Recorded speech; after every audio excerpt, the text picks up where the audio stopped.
To menene ya faru? Abin da ya faru kamar da yadda shi mai jami'ai ni malami ne a gidansu kusan su malamin Qur'ani kusan su bakwai ne nake koyarwa. To yanayin karatu nasu saboda wasu lokuta suna makaranta su kuma suna gida wurakan dukansu ba lokacin da muke karatu da su ba. Wasu mun yi karatu da safe da su lokacin da suna nan, wasu kuma lokacin da zan zo da mai wasan da makaranta sai ne karatu da wasu. To ita wanda yarinya tana cikin wacce muke karatu da ita da mu kusan ita kadai ce da ita da kaninta muke karatu. To mun zo muna karatu to tsawon lokaci kusan shekara daya da dan kadan muna karatu tare da su.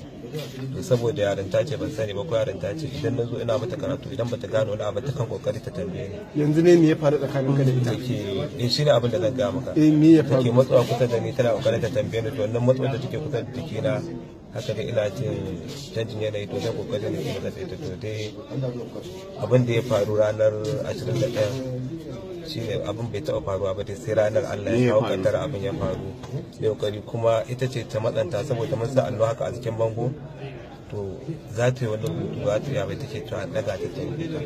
To wannan kokarin daga ta dan shi ne har shi dan ya zo ya kawo abin da ya faru. Na kokarin da dan biya wa kaina bukata ba dai kokarin da ita ba ko dai na biya wa kaina bukata. Sai baka da aure? Ina da aure. Matan ka nawa? Mata ta daya. Ke yara nawa ka taɓa yi haka? Kusan dai wannan aka ce da abin da misali kana ganin kana koya musu karatun addinin musulunci kuma ga shiga abin da ka bige da shi, kai baka jin kamar da akwai kunya? Da kunya kuma da kaddara ta rayuwa. Allah subhanahu wataala ina ga ya kaddara mun haka ne, kuma dan adam baya zabar wa kansa kaddara ta za ta zo mai. Idan da irka ce ba zan ji daɗi ba inda amma fa ka ce kana da aure kuma ka ce kana da aure har da ƴaƴanka nawa? Ai kaddara ta Allah ba ta da kaɗan ba ta da yawa. ƴaƴanka nawa? ƴaƴanka nawa? ƴaƴanka nawa? Ka biya bukatar ta kamar yadda kai bayani? Kamar yadda kai bayani ka biya bukatar.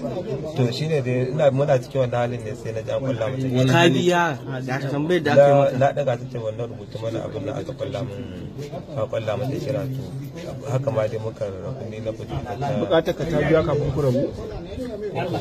Gaskiya ba da tabbas saboda da ta je ba Ka faɗa fa. kuma duk bayani na gabatar da bayani a wancan a masallacin da muke sallah ne private ne nan layin Kalli gidan masallacin Garba mai. I want you to get it so that you mention that he is also used to taught in this mosque. Masallacin Alhaji Garba mai Tamfol Dakata. Wace unguwa? Unguwar Dakata.